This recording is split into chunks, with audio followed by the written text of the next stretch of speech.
नमस्कार, आप देख रहे हैं न्यूज वन इंडिया। मैं हूं आपके साथ उन्नति भटनागर। आज महाशिवरात्रि है। सुबह से ही श्रद्धालु मंदिर में शिवलिंग पर जल चढ़ाते हैं, फूल चढ़ाते हैं और दिन भर व्रत रखते हैं। महाशिवरात्रि का पर्व का विशेष महत्व है। आइए ज्योतिषाचार्य पंडित अमित पांडे जी से जानते हैं कि महाशिवरात्रि की पूजा विधि और क्या है उसका महत्व। ज्योतिष जी, आपका बहुत स्वागत खास हमारे साथ जुड़ने के लिए। कैसे हम महाशिवरात्रि मनाएं, क्या उसका विशेष महत्व है? बहुत धन्यवाद आपका। जी महाशिवरात्रि भगवान भोलेनाथ शिव शंकर शंभू का महापर्व है। महाशिवरात्रि जो हमारे शास्त्र में सनातन धर्म में चार विशेष प्रकार की साधना की रात, शक्ति की रात, काल रात्रि, महारात्रि, मोहरात्रि, धारणा, ये चार तरह की जो रातें हैं, जिस रात विशेष रूप से चंद्रमा की और सूर्य की स्थिति होती है, एक अमृत वर्षा होती है। ऐसी मान्यता है कि उस दिन ऐसे ग्रह योग बनते हैं, ऐसी परिस्थितियां होती हैं जिसके कारण से संसार में ऊर्जा उत्पन्न होती है, जिसे साधक विशिष्ट मंत्रों का जप करके, विशेष पूजा प्रयोग करके अपने आप को जहां शक्तिमान बनाता है, वहीं आध्यात्मिक उन्नति की ओर आगे बढ़ता है। उसी क्रम में महाशिवरात्रि का यह महापर्व है जो शनिवार 18 फरवरी 2023 को मनाया जाएगा और यह भगवान शिव से संबंधित है। भगवान शिव को प्राप्त करने का, उनका सानिध्य प्राप्त करने का, भगवान शिव को प्रसन्न करने का महापर्व है। इसलिए जो भी शैव जन है, जो भी शिव भक्त हैं, जो शिव की आराधना करते हैं, वह इसे बहुत अधिक इसका मान्यता करते हैं, इसको मानते हैं और इस दिन विशेष तरह की सिद्धियां प्राप्त करने के लिए मंत्र का जप करते हैं, आहुतियां करते हैं और भगवान शिव का जल से, दूध से, शर्करा से, तमाम विविध प्रकार के पूजोपचार सामग्री से अभिषेक भी करते हैं। बिल्कुल। और जलाभिषेक किस तरीके से करें, उसकी क्या खासियत है? क्या कुछ उसके लिए हम सामग्री का इस्तेमाल कर सकते हैं? देखिए, जलाभिषेक करने का अर्थ है, ये जैसा अभी आपने कह दिया, जलाभिषेक, जल से अभिषेक करना, तो सामान्य सी बात है। भगवान शिव का अभिषेक जल से करना सर्वोत्तम माना जाता है और आप देखेंगे तो प्रकृति ने ही ऐसी व्यवस्था की है कि जहां शिवलिंग होता है उसके आसपास कोई जल स्रोत होता है, कोई झरना होगा, कोई प्राकृतिक एक ऐसी व्यवस्था है। मान लीजिए मानव निर्मित हो तो एक अलग विषय, मानव ने बनाया, उस पर हम प्रश्न खड़ा कर सकते हैं, लेकिन प्रकृति ने ही एक ऐसी व्यवस्था की है कि हमेशा जहां शिवलिंग होगा, शिव मंदिर, वहां प्रकृति ने जल के स्रोत जरूर बनाए हैं। यहाँ तक कि काशी से लेकर के और कटास राज पाकिस्तान तक जहां भी भगवान शिव भोलेनाथ का मंदिर है, शिवलिंग स्वरूप है, वहां उसके अगल बगल कोई नदी, कोई तीर्थ जरूर होगा जिसके जल से भगवान शिव का अभिषेक अनादिकाल से किया जाता रहा है। इसका मतलब है कि प्रकृति ने स्वयं भगवान शिव का अभिषेक किया है। तो जल से अभिषेक करना बहुत आसान होता है। आपको ताम्र पात्र के लोटा सबसे अच्छा माना जाता है, क्योंकि भगवान शिव को तमोगुणी देवता माना जाता है। तम जो सत रस तम जो त्रिआयामी शक्ति है, उसमें तम की जो उपाधि है भगवान भोलेनाथ का, ये संहार के देवता कहे जाते हैं। तो तांबे के लोटे से भगवान शिव का जल से अभिषेक करना चाहिए। जल से अभिषेक करने से सर्व मनोकामना की पूर्ति होती, क्योंकि जब हम रुद्राष्टाध्यायी पढ़ते हैं, जब हम शुक्ल यजुर्वेद पढ़ते हैं, या जब हम भगवान शिव का अभिषेक करते हैं, तो उसमें एक मंत्र है, शन्नु देवीर्भिष्ट है, आपो भवन्तु पीतये संजो रविस्रवंतुना। यह जो है वेद का मंत्र है, शुक्ल यजुर्वेद का। यह शनि का वैदिक मंत्र भी कहा जाता है, लेकिन इसका जो अर्थ होता है यही है कि जल से अभिषेक करने से सब प्रकार के रोगों से, पीड़ाओं से, कष्ट से भगवान महादेव हमें मुक्त करें, हमारे पीड़ा को। देखिए, संसार में तीन तरह के ताप कहे जाते हैं। जी तो ताप के नाश के लिए, ज्वलनशीलता के समन करने के लिए, अपनी पीड़ा को कम करने के लिए हम जब भगवान शिव का जल से अभिषेक करते हैं तो हमारे तीनों तापों का नाश होता है, समस्त कष्टों का नाश होता है और व्यक्ति के अंदर ऊर्जा और शक्ति, सकारात्मक शक्ति का संचार होता है। बिल्कुल। और देखिए पंडित जी, ये भी मान्यता है कि कुंवारी जो कन्याएं हैं इस दिन खास तौर से महाशिवरात्रि जो है इसका बेसब्री से इंतजार करती हैं, मनोकामना मांगती हैं कि उन्हें एक अच्छा वर मिल सके। इसके लिए क्या पूरी पूजा विधि रहती है? क्या किस तरीके से वो अपना भाव रखे ताकि उनको जो उनका फल है वो प्राप्त हो? देखिए, जो कुंवारी कन्या हमारी बहनें हैं, जो जीवन साथी अच्छा प्राप्त करना चाहते हैं, या ऐसी हमारी बहनें जिनका अभी दाम्पत्य जीवन कठिन दौर से गुजर रहा है, कुछ दिक्कतें आ रही हैं, उनके लिए महाशिवरात्रि पारस पत्थर के समान है। महाशिवरात्रि विधान है, ऐसा कहा गया है, ऐसी कथाएं आती है शास्त्र में कि माता सती के जाने के बाद भगवान भोलेनाथ का जो दूसरा विवाह हुआ वो हिमालय की पुत्री गिरिराज किशोरी माता गौरी के साथ सुनिश्चित हुआ। और वह जो विवाह हुआ था, विवाह का जो मुहूर्त था, वो यही जो है त्रयोदशी जो है, जो चतुर्दशी त्रयोदशी का ये जो पर्व पड़ता है जिसे हम महाशिवरात्रि कहते हैं, इसी दिन भगवान भोलेनाथ का विवाह माता गौरी के साथ हुआ है। और यह एक ऐसी जोड़ी है कि जो तमाम आप देखेंगे कि भगवान भोलेनाथ का जो परिवार है बड़ी विषमताओं से भरा हुआ है, लेकिन तमाम विषमताओं के बावजूद भी उनका परिवार पूरे समाज के लिए, पूरे मानव जाति के लिए, पूरे जीव मात्र के लिए कल्याण का ही कामना करता है, कल्याण का ही स्वरूप है, कल्याण के ही प्रदाता भगवान भोलेनाथ कहे जाते हैं। यहाँ तक कि गोस्वामी तुलसीदास जी ने अपने रामचरितमानस में लिखा कि भावी मेट सकहि त्रिपुरारी, मतलब यही परिवार है, यही जो है भगवान भोलेनाथ है कि जो होने वाली घटनाएं, मतलब जो जीवन में पूरा होने वाला है वो भी बदल सकते हैं। तो ऐसी हमारी माताएं, हमारी बहनें जो अपने जीवन में दाम्पत्य का सुख चाहती हैं, भविष्य में अच्छा जीवन साथी चाहती हैं, वह पूरे 24 घंटे जब तक यह शिवरात्रि का पर्व है, तिथि मतलब सूर्योदय के साथ, शनिवार के सुबह सूर्योदय के साथ और पूरी रात भगवान शिव को प्रसन्न करने के लिए माता गौरी से अभय सुहाग की प्राप्ति के लिए, सौभाग्य की प्राप्ति के लिए शिवरात्रि का व्रत करना चाहिए। और भगवान भोलेनाथ के साथ साथ शिव परिवार, माता गौरी, उनके साथ भगवान गणेश, गजानन, कार्तिकेय और वीरभद्र का पूजन जरूर करना चाहिए। इससे निश्चित रूप से सौभाग्य की प्राप्ति होती है। और जीवन साथी अगर मान लीजिए आपसे किसी वजह से कोई दिक्कत में है, कोई समस्या में है, यदि वह किसी पीड़ा में है, आपसे कोई अनबन चल रही है, तो उसमें भी लाभ मिलता है।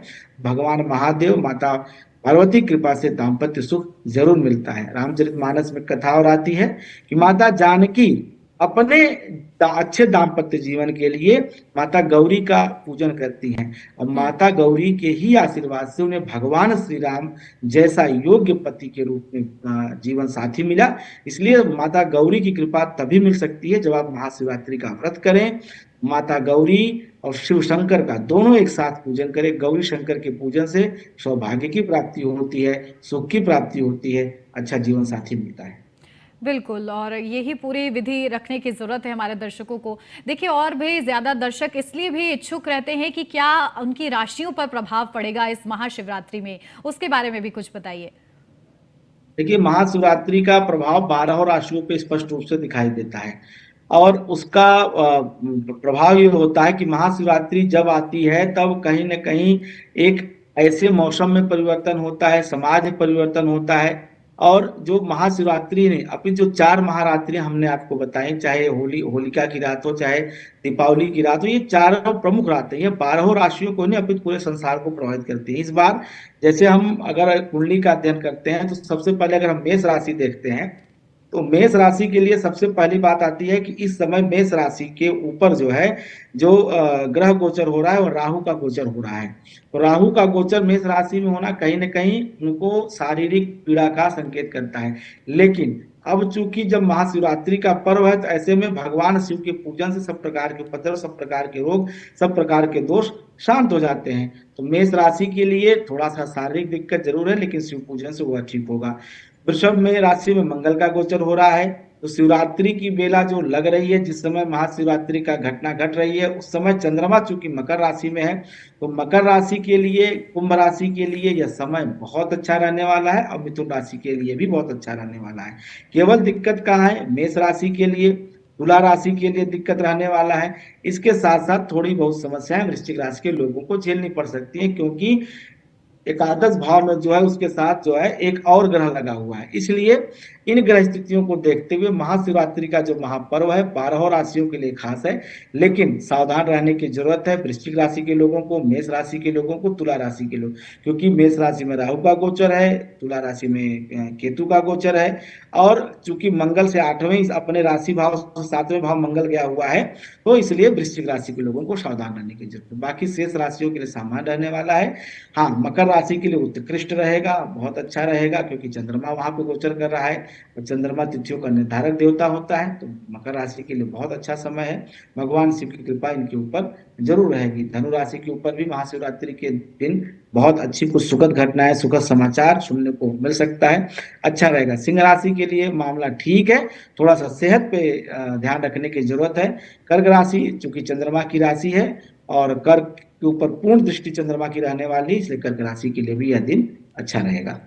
बिल्कुल। और पंडित जी, इस दौरान कैसी पूरी दिनचर्या होनी चाहिए महाशिवरात्रि के दिन, और खासतौर से अगर मैं कुंवारी कन्याओं के लिए बात करूं तो कौन से मंत्रों का जाप उनको पूरे दिन करना चाहिए? देखिए, अगर आप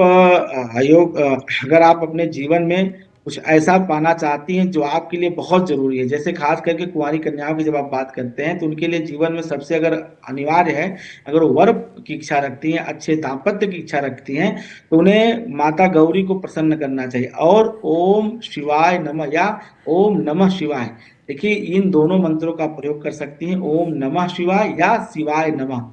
ओम नमः शिवाय शिव का मंत्र है, शिवाय नमः माता गौरी का मंत्र है। इसके साथ साथ देह सौभाग्य आरोग्यम देह में परमं सुखम रूपम देहि जयम देहि यशो देहि दिशो जहि, इस मंत्र के प्रयोग से जहां सौभाग्य की प्राप्ति होगी, यश की प्राप्ति होगी, आरोग्यता की प्राप्ति होगी, वहीं पे जीवन साथी की भी प्राप्ति होगी, मनोकामना आपकी जरूर पूरी होगी अगर आप इस मंत्र का प्रयोग करते हैं। लेकिन महामंत्र है ओम नमः शिवाय, यह शिव पंचाक्षर मंत्र महामंत्र कहा जाता है।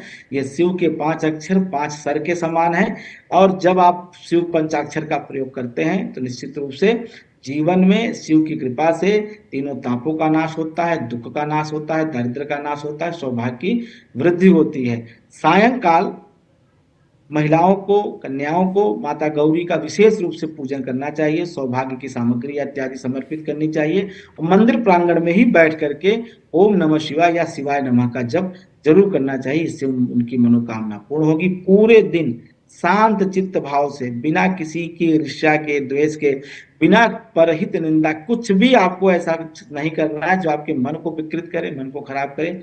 पूरे दिन केवल शिव स्मरण करना है, भगवान शिव का ध्यान करना है, ओम नमः शिवाय ओम नमः शिवाय ओम नमः शिवाय, इस तरह से मन में चाहे बोल करके, चाहे उपांश मतलब सिर्फ होठों के द्वारा इतना कहते रहना है। पूरे दिन शिव भक्ति में बिताएंगे, निश्चित रूप से शिव की कृपा से कल्याण जरूर होगा। बिल्कुल। और पंडित जी देखिए, शिव महाशिवरात्रि के मौके पर कलश शोभा यात्रा भी निकाले जाते हैं, इसका क्या महत्व होता है? आसान भाषा में इसे बताइए।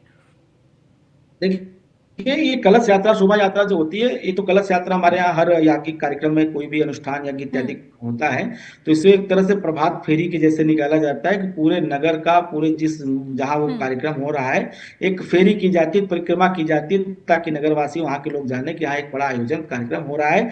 और उस पूरे क्षेत्र को रक्षित किया जाता है मंत्रों के माध्यम से, जयकार के माध्यम से, देवताओं के आह्वान के माध्यम से, ताकि यहाँ पे कोई बुरी शक्ति, कोई नकारात्मक ऊर्जा यहाँ ना प्रवेश करे और वो जो है उस यज्ञ को, उस यज्ञ में कोई आने वाली बाधाओं को दूर किया जा सके और यज्ञ संपन्न हो। लेकिन ये जो महाशिवरात्रि होती है, इसमें शिव बारात निकालने की कल्पना है। ऐसी मान्यता है कि महाशिवरात्रि के दिन ही भगवान भोलेनाथ अपनी बारात कैलाश से लेकर के हिमालय गए थे, जो है माता गौरी को ब्याहने के लिए। तो ये जो महाशिवरात्रि का पर्व होता है, इसमें सायंकाल, जिसको आप निशीथ काल भी कहते हैं, प्रदोष काल भी कहते हैं, गोधूली बेला कहते हैं, इस समय भगवान शिव की बारात निकाली जाती है।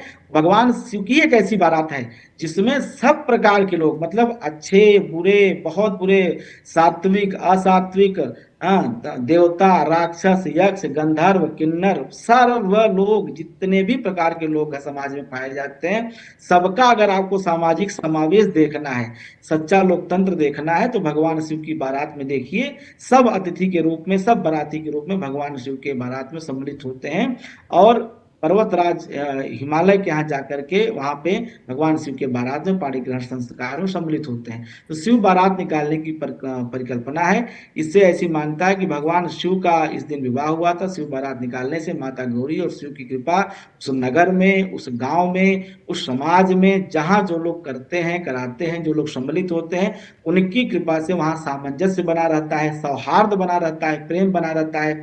कोई बड़ी महामारी, कोई बहुत बड़ी बुराई, कोई बड़ी आतंक स्वयं की घटना ऐसे स्थानों पर नहीं होती है जहाँ पे भगवान शिव और माता गौरी की कृपा होती है। अकाल मृत्यु का भी वास नहीं होता है जहाँ शिव बारात निकाली जाती है, जहाँ पे भगवान शिव के यशोगान किया जाता है, माता गौरी का यशोगान किया जाता है।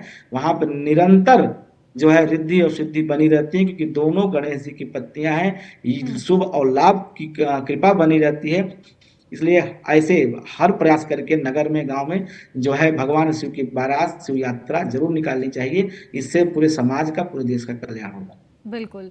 पंडित जी, क्या महाशिवरात्रि के मौके पर दान पुण्य भी किया जाता है? देखिए, शिवरात्रि पे दान पुण्य ऐसा करने का कोई शास्त्र आदेश नहीं करता है, लेकिन हम्म। हमारे यहाँ एक परंपरा है यज्ञ की, कि अगर आप कोई यज्ञ करते हैं, कोई अनुष्ठान करते हैं, कोई व्रत करते हैं, तो बिना दान के वो पूर्ण नहीं माना जाता है। क्योंकि हम्म। हमारे सनातन धर्म के जो साधना की या जो प्रक्रिया कही, वो 3 तरह से पूर्ण होती है। जप, उसमें 1 नंबर पे आता है दान और व्रत। मतलब आप जप करिए, जप मतलब जप तब कुछ भी जो आप कर रहे हैं अपने इष्ट को प्रसन्न करने के लिए। जब जब पूर्ण होता है तो जब करने के दौरान व्रत रहना चाहिए। व्रत का अर्थ होता है संकल्प, कि आपने एक संकल्प ले लिया है, व्रत ले लिया है कि उस व्रत को आप तोड़ेंगे नहीं और उस व्रत को पूर्ण किए बिना रुकेंगे नहीं। तो जब के दौरान व्रत रहना चाहिए। जब आपका जप और व्रत पूर्ण हो जाए तो उसकी पूर्णता की सिद्धि के लिए आहुति दी जाती है, हवन किया जाता है। हवन के पश्चात उसका दशांश तर्पण और मार्जन किया जाता है, और हम्म। तर्पण मार्जन के पश्चात भोज कराया जाता है और दान दिया जाता है। तो अगर आप कोई अनुष्ठान कर रहे हैं, मान लीजिए आपने पूरे दिन महाशिवरात्रि के व्रत का संकल्प लिया, ओम नमः शिवाय या भगवान शिव की किसी मंत्र के जप का संकल्प लिया, या कोई भी मंत्र अगर आप कर रहे हैं, तो जब आपका जब पूर्ण हो जाए, व्रत जब आपका पूर्ण हो जाए, तो शिवरात्रि की सायंकाल बेला में, प्रदोष काल की बेला में अपनी सामर्थ्य के अनुसार कुछ दान आपको अवश्य करना चाहिए। इससे आपका यज्ञ, आपका अनुष्ठान, आपका महाशिवरात्रि का व्रत पूर्ण होता है। दान करने से निश्चित रूप से हर प्रकार के यज्ञ में जो कुछ भी कमी बेसी रह जाती है वह जरूर पूर्ण हो जाती है, क्योंकि सीधे दान करने से आप भगवान का कार्य करते हैं, भगवान के निमित्त बनते हैं, और जो भगवान का है भगवान उसके हैं, भगवान उसके सब प्रकार से कल्याण करते हैं। बिल्कुल। देखिए, आपने महत्वपूर्ण जानकारियां दी हैं कि क्या करना चाहिए महाशिवरात्रि पर, कैसे आप मंत्रों का जाप करें, किन राशियों के लिए सावधान रहने की जरूरत है। लेकिन क्या ऐसा है जो हमें महाशिवरात्रि पर नहीं करना चाहिए भूल के भी? देखिए, महाशिवरात्रि शक्ति का पर्व है, सृजन का पर्व है, अपने आप को कहीं ना कहीं आध्यात्मिक ऊंचा उठाने का पर्व है। क्या नहीं करना चाहिए? सबसे बड़ी बात तो यह ध्यान रखना चाहिए कि जाने अनजाने में हम दिन भर कुछ न कुछ हमसे पाप ज्ञात अज्ञात मनसा वाचा कर्मणा हो जाते हैं। तो इस दिन पूर्ण प्रयास करके अपने तन को, अपने मन को, अपने दिमाग को एकाग्र करने की आवश्यकता है, एकीकृत करने की आवश्यकता है। किसी की निंदा नहीं करनी चाहिए, पर दोष नहीं देखना चाहिए। जब आप किसी के दूसरे का दोष देखेंगे तब आपके मन में क्रोध का विकार आएगा, हम्म। और क्रोध के विकार से ही समस्त विकारों की शुरुआत होती है। क्रोध के बाद व्यक्ति कहीं ना कहीं फिर सारे बुरे कर्मों की तरफ जो है बढ़ जाता है। क्रोध के बाद ही उसके अंदर अग्नि जलती है, जो कहीं ना कहीं उसको खुद को जलाती है। तो सबसे बड़ी बात है, क्रोध नहीं करना है, किसी के दोष को नहीं देखना है, किसी के दोष को कहना नहीं है, और बहुत ज्यादा बहुबात नहीं करनी, मतलब फालतू बातें नहीं करनी है। केवल अपने आप को तन से, मन से, धन से भगवान शिव के श्री चरणों में लगाना चाहिए। और खान पान का बहुत, शौचा शौच का बहुत ध्यान रखना चाहिए कि आपको क्या खाना है क्या नहीं। प्रयास ये करना है कि अधिक से अधिक समय व्रत रहें। जरूरत अगर आपका शरीर बीमार है तो अल्पाहार, यथाहार कुछ थोड़ा बहुत खाएं। लहसुन, प्याज, मांस, मदिरा ऐसी जो मादक वस्तुएं जो शरीर के वेग को बढ़ाती हैं, जो आपके काम के वेग को बढ़ाती हैं, जो आप में आलस्य उत्पन्न करती हैं, ऐसी कोई सामग्री ग्रहण न करें। आप अपने मन को और शरीर को हल्का रखें, भार मुक्त रखें, तो निश्चित रूप से आपकी एक बहुत बड़ी पूजा और इसका बहुत बड़ा लाभ आप वर्ष दिखाई देगा। सेहत के रूप में, मानसिक सेहत आजकल बड़ी समस्या है लोगों को, बहुत बड़ी बड़ी मानसिक बीमारियां होती हैं। तो शिवरात्रि के दिन अगर ध्यान किया जाए, भगवान शिव के मंत्र शिवोहम शिवोहम शिवोहम अगर इस तरह से लगातार उनके नाम का जप किया जाए, तो निश्चित रूप से भगवान शिव कृपा से चित्त शांत होगा, बुद्धि स्थिर होगी, और मन एक बार एकाकार अगर हो गया आपके चित्त के साथ, निश्चित रूप से आपकी जो भी लक्ष्य है, जो भी आपकी चाहत है, वह जरूर पूरी होगी। बिल्कुल। और देखिए पंडित जी, वैसे तो भगवान को याद करने का कोई समय नहीं है, आप किसी भी वक्त उन्हें याद कर सकते हैं, लेकिन क्या ऐसा समय निर्धारित होता है कोई कि सुबह के वक्त ही ध्यान करने से आपको ज्यादा फल मिलेगा? देखिए बिल्कुल कोई समय जो अभी आपने कहा निर्धारित तो नहीं है, लेकिन हमारे यहाँ कहा जाता है ना कि हर चीज का हम्म। मुहूर्त होता है। जी। एक मुहूर्त शब्द है। तो मुहूर्त शब्द में वैसे तो मुहूर्त शनिवार कल पूरे दिन है रहने वाला है, पूरे शनिवार जो है आप व्रत करिए, पूजा करिए। हम्म। लेकिन सायंकाल सूर्यास्त लेकर के और रात्रि मध्य रात्रि तक अगर आप पूजन करते हैं तो ये सबसे अच्छा मुहूर्त है। नहीं तो सूर्यास्त से लेकर के 2:30 तक जो है यह सबसे अच्छा मुहूर्त माना गया है इस बार। और ये सूर्यास्त का जो समय है, इससे 2:30 मतलब लगभग 1 घंटी 24 मिनट की होती है। तो 24 दूना 48 12 60 मतलब 1 घंटे के आसपास जो है आपको इसमें करना चाहिए। तो जो सूर्यास्त है वह शनिवार का जो सूर्यास्त हो रहा है वह हो रहा है 6:13 पे।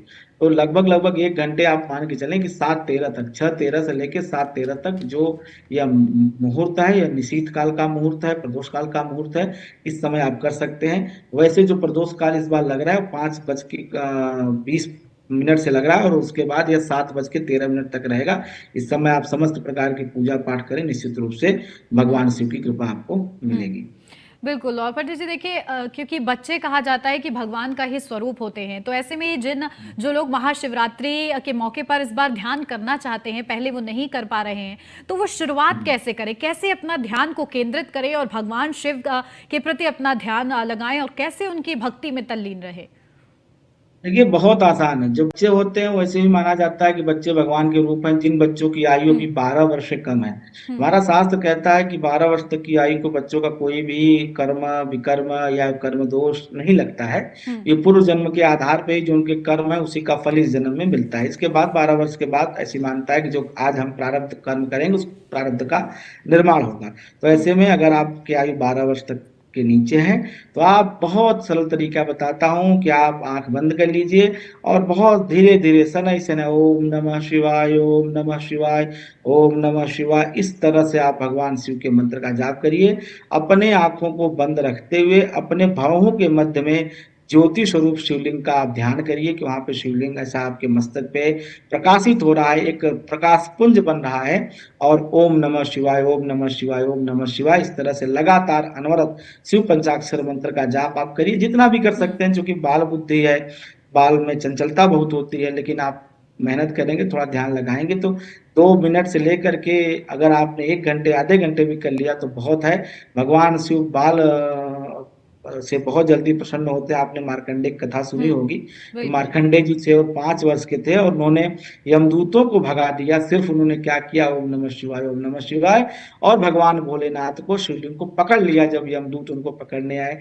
इतनी भोली बुद्धि से भगवान महादेव रीझ गए, हम्म। प्रसन्न हो गए और मार्कंडे जी को अमरत्व का वरदान दिया। जो जयशंकर प्रसाद जी लिखते हैं कि हम्म। बैठ शिला के शिखर छांव देख रहा था प्रलय प्रभाव। भगवान भोलेनाथ की कृपा से मार्कंडे जैसा अल्पायु बालक भी जो है हम्म। अमरत्व को प्राप्त कर सकता है। तो बालकों के ऊपर भगवान जल्दी रिश्ते हैं। हम्म। इसलिए बालक अगर भगवान महादेव कृपा चाहते हैं तो उनके हम्म। माता पिता उनको सिखाएं कि हम्म। किस तरह से आप बैठ करके आंख बंद करके ओम नमः शिवाय, ओम नमः शिवाय, इस तरह से मंत्र का जप करके आप भगवान हम्म। महादेव को प्रसन्न कर बिल्कुल, सकते हैं बेहद ही सरल महाशिवरात्रि की पावन। सरल तरीके से आपने बताया है। यकीनन हमारे दर्शकों को, जो बच्चे भी हैं, वो भी सीख पाएंगे कि किस तरीके से वो ध्यान केंद्रित कर सकते हैं, क्योंकि भगवान हमसे दूर नहीं है, भगवान हमारे मन में ही बसते हैं, बस हमें खोजने की जरूरत है। बहुत शुक्रिया पंडित जी, खास हमारे साथ जुड़ने के लिए, महाशिवरात्रि का महत्व बताने के लिए। और इसी के साथ न्यूज़ वन इंडिया के पूरे परिवार की तरफ से आप सभी को महाशिवरात्रि की हार्दिक शुभकामनाएं। इसी के साथ बस इतना ही। आप बने रहिए न्यूज़ वन इंडिया के साथ।